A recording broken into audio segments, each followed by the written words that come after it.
আসসালামু আলাইকুম, স্বাগতম নতুন আরেকটা ভিডিওতে। আশা করি সবাই ভালো আছেন, আমিও আপনাদের দোয়ায় আলহামদুলিল্লাহ ভালো আছি। আজকের ভিডিওতে আলোচনা করব Lmc8.4 R15। এই Gcam আমি 1 মাস যাবত ইউজ করেছি। তো কি সমস্যার সম্মুখীন হয়েছি তা আপনাদের সাথে তুলে ধরব এবং এর সমাধানটিও বলে দিব। এর সাথে বেস্ট কিছু XML ফাইল শেয়ার করব।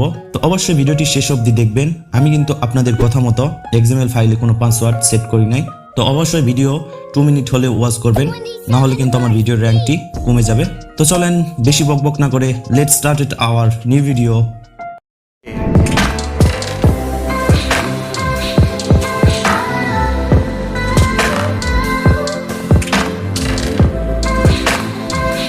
তো চলে আসলাম মোবাইল স্ক্রিনে। নিচের ডিসক্রিপশনে আপনারা Gcam এবং XML ফাইল ডাউনলোড লিঙ্ক পেয়ে যাবেন। সেখান থেকে আপনারা XML গুলো ডাউনলোড করে নেবেন এবং Gcam এর দুইটি লিঙ্ক পাবেন, একটা অরিজিনাল এপিকে এবং আরেকটি কালারফুল যে এপিকে গুলো আছে আপনারা স্ক্রিনে দেখতে পাচ্ছেন এরকম।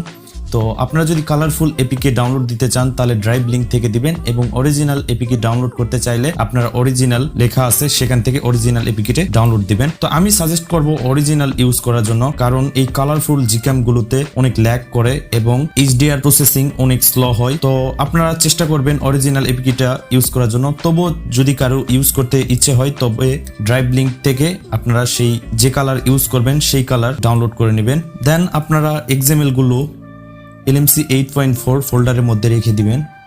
তো আগে থেকে যদি আপনি Lmc8.4 ইউজ করে থাকেন তবে XML ফাইলগুলো ডাউনলোড করার পর সরাসরি সেগুলো কপি করে Lmc8.4 ফোল্ডারের মধ্যে রেখে দিবেন। দেন আপনারা ওপেন করবেন আপনার Gcamটি। দেন আপনারা সবগুলো পারমিশন অ্যালাউ করে দিবেন। তো পারমিশন অ্যালাউ করে দেওয়ার পর আপনাদের সামনে এরকম ইন্টারফেস আসবে। এখান থেকে ডান দিবেন। দেন এখান থেকে নিচের দিকে ফাঁকা অংশে ডাবল ক্লিক করবেন। তো ফাঁকা অংশে ডাবল ক্লিক করলেই আপনারা XML গুলো দেখতে পাবেন। তো নিচে ডাবল ক্লিক করার পর আপনারা আমার XML ফাইলগুলো দেখতে পাবেন। এখান থেকে প্রথম যে XML ফাইলটি আছে বেস্ট হিউম্যান শট, এটি আপনারা মানুষের ছবি তোলার জন্য ইউজ করবেন। ম্যাক্স ম্যাক্রো, তো এটা আপনারা ম্যাক্রো ছবি তোলার জন্য ইউজ করবেন। দেন তার নিচে আছে 23K স্পেশাল, তো এটি আপনার কালারফুল প্রকৃতি ছবি তোলার জন্য এই XMLটি ইউজ করবেন। তার নিচে আছে গ্রিন হাউস, তো গ্রিন যে ছবিগুলো আছে, যে গাছপালার ছবি বা প্রকৃতির ছবি, তো এই ছবিগুলোর তোলার জন্য আপনারা গ্রিন হাউস এই কনফিগটি ইউজ করবেন। তার নিচে আছে HDR টোন, তো মুডি টাইপের যে ফটোগুলো আছে আপনারা লাইট রুমে এডিট করেন অনেকে, তো এই টাইপের ছবিগুলো চাইলে নিচে HDR টোন এই XMLটি ইউজ করবেন। তার নিচে আছে কনফিগ 10, কালারফুল প্রকৃতির ছবি তোলার জন্য কনফিগ 10 ইউজ করবেন। অটো কালার, এটাও আপনার কালারফুল প্রকৃতির ছবি তোলার জন্য ইউজ করবেন। তার নিচে আছে পিক্সেল বাই Gcam হিরো, এটি আপনার ন্যাচারাল ছবি অথবা মানুষের ছবি তোলার জন্য এই XML ফাইলটি ব্যবহার করতে পারেন। তো ওভারঅল যে XML গুলো আছে তার বেশিরভাগই আমি স্যাচুরেশনটা বাড়িয়ে দিয়েছি, কারণ আপনারা অনেকেই চান যে কালারফুল ছবি হোক। তো আমি আজকে আপনাদের দেখিয়ে দিব কিভাবে এই স্যাচুরেশনটা কমিয়ে দিবেন বা বাড়িয়ে দিবেন আপনার মন মতো। তো অনেকেই কিন্তু ন্যাচারাল ছবি পছন্দ করেন, তো এই জন্য আমি এইটি দেখিয়ে দিব কিভাবে আপনারা স্যাচুরেশন ইচ্ছে মতো কমিয়ে নিতে পারবেন আবার বাড়িয়ে নিতে পারবেন। তো আমি যে কোনো একটা XML সিলেক্ট করলাম। XMLটি সিলেক্ট করার পর দেখেন এরকম নতুন কিছু অপশন অ্যাড হবে। দেন আমি একটা ক্লিক করি। দেন ছবিটা দেখুন একটু স্যাচুরেটেড বা কালারফুল, তো এটি আপনারা ফিক্স করে নিতে পারবেন, সমস্যা নেই। তো অনেকের কিন্তু XML ফাইল ইম্পোর্ট করার পর ক্যামেরা হ্যাং হয়ে যায় বা ছবি ওঠে না, বের করে দেয়। তো এই সমস্যাটি সমাধান করার জন্য আপনারা চলে যাবেন সেটিংসে। তো সেটিংসে আসার পর আপনারা এরকম ইন্টারফেস দেখতে পাবেন। এখান থেকে নিচের দিকে দেখুন সিস্টেম সেটিংস যে অপশন আছে, এখানে ক্লিক করুন। দেন এখানে আসার পর দেখুন HDR লেভেল ফরম্যাট, এখানে ক্লিক করবেন।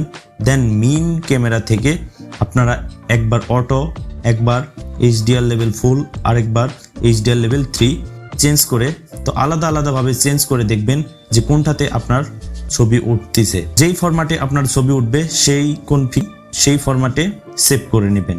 দেন আরেকটি বিষয় চেঞ্জ করতে হবে, সেটি হচ্ছে ভিউ ফাইন্ডার। তো ভিউ ফাইন্ডার থেকে মেইন ক্যামেরা থেকে আপনারা একবার অটো, একবার JPG অথবা একবার YUV দিয়ে ট্রাই করবেন। তারপরে আপনারা কনফিগটি সেভ করে নেবেন।